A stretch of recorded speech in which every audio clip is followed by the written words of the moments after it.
This was a massive game for you guys to win. Division rival against the Chargers here at home in Oakland on TNF. How did it feel to be such a big part of the outcome? I mean, it's a great feeling, you know, on a short week. Credit to our coaches getting us the game plan and preparing. You know, I know they didn't get a lot of sleep this week, you know, and everybody, you know, took care of their bodies and was a pro. And shout out to the offense getting it done when they needed to. And, you know, my guys up front, I told them, it started with them first and second down. We got to win that. Win first, second down, stop the run. They got two great backs, and obviously 17's back there, and he does a lot of damage. Yes, Erik, as Colleen mentioned, 3 interceptions. 1 was called back. 1 led to an opening field goal, and 1 was the pick 6, all right? Take us through, what did you see on those interceptions that stood? This was a fantastic first half for you. This one, honestly, I was just in the right place at the right time. I think Phillip overthrew the ball a little bit, and, you know, it was a gift to me. The other one, you know, we were playing the coverage, and I saw number 2 on the ball, so I was trying to disguise the coverage a little bit. You know, Phillip always knows what defense you're going to be in. He puts the offense in the right calls, and I knew as soon as that guy got around our linebacker, he was going to wrap around, and I just drove it. Your defensive line was getting all sorts of pressure all night, harassing Phillip Rivers, making things tough on him. Max Crosby had a big game. He was beating up their tackles all night. Yeah. He did have an offsides, though, that nullified one of your interceptions. Does he owe you dinner this weekend for screwing your interceptions? We can say he owes me dinner, but, you know, Max, if it wasn't for Max in the first place, Max and the rest of the D-line putting pressure on Phillip, I probably wouldn't be in the position I'm in right now. So, you know, I love those guys. And I always say it starts with the D-line and the back 7. We take care of the rest. You guys go ahead and go. Josh gets you in for the go-ahead score. Now you have 4 plays to hold Phillip Rivers. How much pressure was on you guys on the defense for the Oakland Raiders? Right. I mean, it's definitely a situation you want to be in, right? Being up by a score, but, you know, just trusting the guys around me, and you know, Phillip's going to come at you. And obviously, he knew what coverage we're in. There's a couple of times he ran plays to outside or leverage and stuff like that. So credit to the guys just making plays. Hey, Erik, you were here for a few years now, and you're one of 9 guys that were here before Gruden got here, right? And everybody else in that locker room's pretty much new. What kind of guys are they bringing in to be Raiders so you guys can get to where you want to go? Effort guys and character guys. Effort and character. Effort and character. I think we, you know, in the past 2 years, we dealt with a lot of adversity, you know, and I think the locker room has stayed really close and believed in one another, you know. And shout out to the, you know, to the draft this year and those guys bringing in free agents and drafting guys, obviously, that are producing at a high level. So shout out to the organization upstairs and the guys in the locker room. I have a lot of love for those guys. You guys know how I feel about you.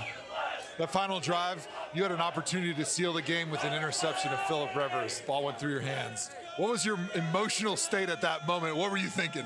I was pretty upset. I was pretty upset that I dropped it. I knew I could have sealed the game, but then I was really upset when, you know, we got the flag the next play, because I put that on me. You know, like I said, I always say you got to capitalize on your opportunities, and that was the opportunities. I just might do extra calf raises this week.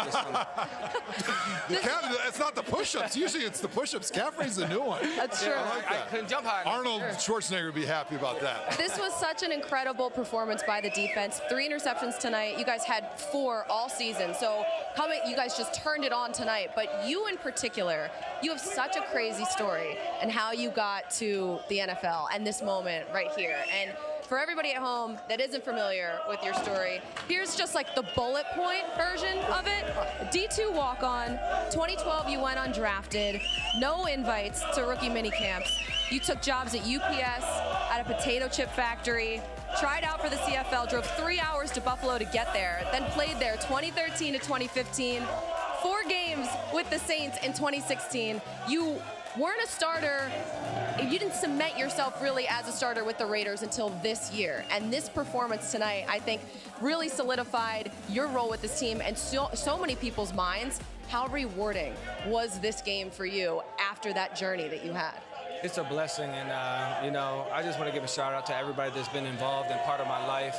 I couldn't do it with those people and the support of my family. And, you know, like I keep saying, the teammates around me just make me better, and the coaches believe in me, you know, and it's different when you go out there and you play with more confidence, you know. you play a little more free. You're not real robotic out there. So shout out to those people. Hey, Erik, when your dreams weren't coming to fruition, and you're working in a potato chip factory and going, I still want to play football. Right. Did you ever dream of sitting right here after a couple of big interceptions? The great Mooch right here. Right. That's the key. Did you ever dream about this kind of moment that you've had? You're the star of the show, man. Never would have thought this.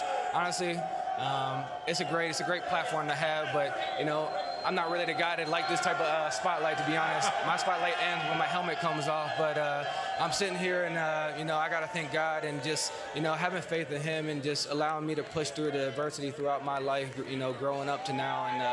And, again, my family's a huge support in everything I do. And they're here. They're here, right? Oh, Where's your family at? Bring your family up on the stage. Come on down. Yes. Look at this. Bring the better half. Oh, boy. All right, so who is everybody here? Introduce. Okay, walking out the whole first, fam. we have Isaiah. He's our oldest by a minute. Oh, I like the flannels. We have our princess, Esme. She's 3. We have Elijah, Ellis, and my beautiful wife, Teresa. Hi, guys. Wow. And I'm being told, too, you have the names of your kids on your hat? I do. It's just something I just wanted to do, and they were here, and, my son, Isaiah, he watches everything. He's my worst critic. He'll tell me everything I do wrong. I swear. He tells me everything I do wrong, but, when you have a good game like this, they look at you as a hero, and it means a lot to me. Hey, Mom, where were you sitting during the game? Were you up in the stands, or were you sitting over here with these crazies? Where were you with these kids? Raider Nation. Do the kids understand football a little bit? Huh? They good fans of Dad? Oh, yeah. You play football? Yeah. Do you? What position do you play? Say receiver. Are you a and receiver? safety. All right. What are these fans here just playing in front of this environment here with your family? What do these fans mean to you, and how different are they than every other team? They're loyal. They're rowdy. They're passionate about their football, And playing in this stadium, the energy they feed off, and they give us a hard time. We're out there. We're trying to get the call, and they're making a noise, and we love it. And I love this. I love Raider Nation. You talk about your story. How do you feel every day when you get up? You kiss your wife, you kiss your kids, you go to work, and you come into this facility every single day. What goes through your mind? And I'm not talking about the political answer. I'm talking about the heart answer. When at times when you were working in the potato factory trying to feed your better half and trying to feed your kids, and now you get to feed them abundantly. What does this really mean to you outside of the answer that we all know that, I'm blessed, I'm this, I'm that, but the heart of the man? Speak about that, because a lot of people don't know your story. A lot of people just see that you're playing football, you're on this stage, and people just believe, you got it easy. You're different. You cut from a different cloth. Right. Speak about that. A lot of adversity growing up, and my mom, just seeing her go through what she went through, and it put me in this position to I am today. And like I said, my family support me through and through, and my biggest goal was to provide for my family. And they supported me, and now I have the opportunity to provide for them.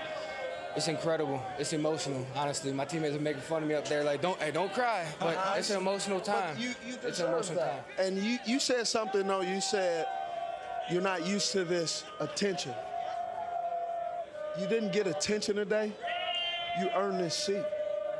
You've done some things that men and young men hope and pray to do. When I was a little boy, I wanted to play football my whole life, and I played 16 years. But times like this, I can tell you, you can't go back, so appreciate it. Love your beautiful wife. Tell her how special you are to have her and how special you are to have those beautiful kids. Appreciate it. That's real. Appreciate that. Erik, this is a time that you just need to relish in, enjoy it. You deserve it. You earned it out here. You and your teammates. This was a huge win for you guys. You and your family. Go enjoy it. Yep. Your next few days off, and give Raider Nation one more little fight.